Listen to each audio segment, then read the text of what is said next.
ત્રિપુરા વાયરસનો કહેર વધુને વધુ જોવા મળી રહ્યો છે ત્યારે મહેસાણામાં આરોગ્ય વિભાગમાંથી આરોગ્ય મંત્રીનું નિવેદન સામે આવ્યું છે તો ચાંદીપુરા મામલે આરોગ્ય મંત્રીનું નિવેદન સામે આવ્યું છે। ઋષિકેશ પટેલે ચાંદીપુરા વાયરસને લઈને મહત્વનું નિવેદન આપ્યું છે।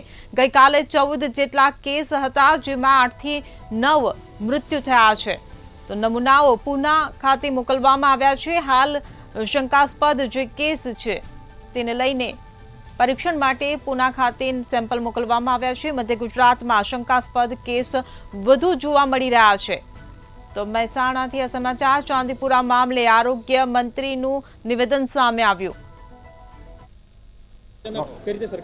ચાંદીપુરાની ગઈકાલે મેં પ્રેસની અંદર આખી વિગતો આપી છે અને બહુ ડિટેલ વિગતો આપી છે અને આજે પેપર્સની અંદર પણ આ કેસો ગઈકાલે 14 જેટલા હતા ને એમાંથી મૃત્યુ 8 થી 9 જેવા હતા।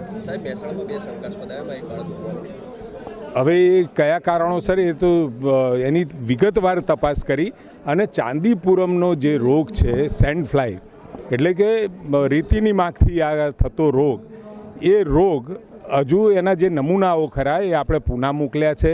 અત્યારે આપણે સસ્પેક્ટેડ ગણીએ છીએ કારણ કે એના લક્ષણો આને મળતા આવે છે એટલે આવે એટલે કન્ફર્મ આપણે કરીશું। પરંતુ આ ચાંદીપુરમને મળતા પ્રકારનો એક રોગ અત્યારે પીડિયાટ્રિશિયનો આપણને કહી રહ્યા છે।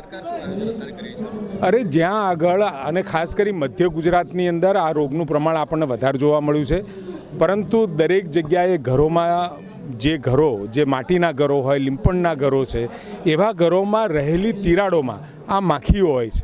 આ જે એના જીવાણુઓ હોય છે કીટકો એ એમાં વસતા હોય છે।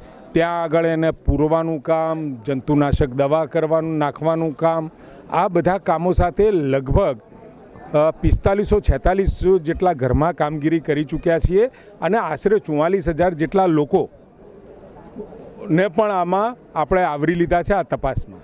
સુરેન્દ્રનગરમાં ખનનની લઈને સરકારની શું કામગીરી છે તારી?